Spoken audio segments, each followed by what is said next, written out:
ఈరోజు 'కార్తీక దీపం' సీరియల్‌లో జోష్న, కాశీల గురించి మొత్తం నిజాన్ని కళ్ళారా చూసి తెలుసుకుంటారు దీప, కార్తీకులు. దానికన్నా ముందు దీప, కార్తీకుల విషయంలో ఒక మంచి ట్విస్టే జరుగుతుంది. దీప కార్తీక్ కోసం పాలు తీసుకొని వెళ్తుందా, కార్తీక్ ఏమో శౌర్య నిద్రపిస్తూ ఉంటాడు.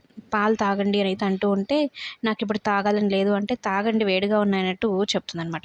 నేను సగం అయితే తాగగలను అంటే, సరే మిగిలిన సగం నేను తాగుతానులే అని అయితే చెప్తుంది. అదేంటి నువ్వు ఎంగిలి పాలు తాగవు కదా అంటే, ఇప్పుడు తాగుతానులేండి అన్నట్టు చెప్పి ఇక కార్తీక్ భుజం మీద వాలిపోతుంది. "ఏయ్ ఏంటిది?" అని కార్తీక్ అడుగుతూ ఉంటే, "ఏంటి కూతురికేనా మీ ప్రేమను పంచేది, భార్యకు పంచరా?" అంటూ మాట్లాడుతుందనమాట. "ఎందుకు పంచను? బోలెడంత పంచుతానని" అయితే చెప్పి ఇక దీపని కూడా దగ్గరకు తీసుకోవడం జరుగుతుంది. తెల్లవారితే కార్తీక్, దీప ఇద్దరు కలిసి ఇక జోష్న ఇంటికైతే బయలుదేరుతారు. కానీ ఎంగేజ్‌మెంట్‌కి షాపింగ్ చేయాలి కదా! నేను పనుంది నువ్వు వెళ్ళు అన్నట్టు కార్తీక్ చెప్పడంతో, "ఎందుకురా ఎంగేజ్‌మెంట్‌కి" అన్నట్టు కాంచన అంటుందనమాట. "అదేంటమ్మా అలా అంటున్నావు? ఏదో ఒకటి తీసుకోవాలి కదా! మీ మేనకోడలు కదా! అంటే నేను చెప్పానా నేను వెళ్తానన్నట్టు చెప్పి ఇక మౌనంగా అయిపోతుంది. ఇక కార్తీక్ సరే తర్వాత చూద్దామని చెప్పని వీళ్ళిద్దరూ వెళ్ళిపోతారు. అయితే దీప కంటికి జోష్న, కాశీలిద్దరూ మాట్లాడుకోవడం చూస్తుందనమాట.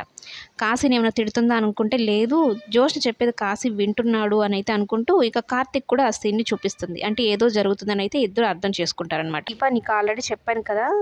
ఆల్రెడీ జోష్న ఏదో ప్లాన్‌లో దిగుంది. ఆ ప్లాన్ ఏదో కాదు కాశీని అడ్డం పెట్టుకొని నిన్ను డేంజర్‌లో పడేసేలాగా ఉంది అన్నట్టు మాట్లాడతాడు కార్తీక్ ఇక దీపతో.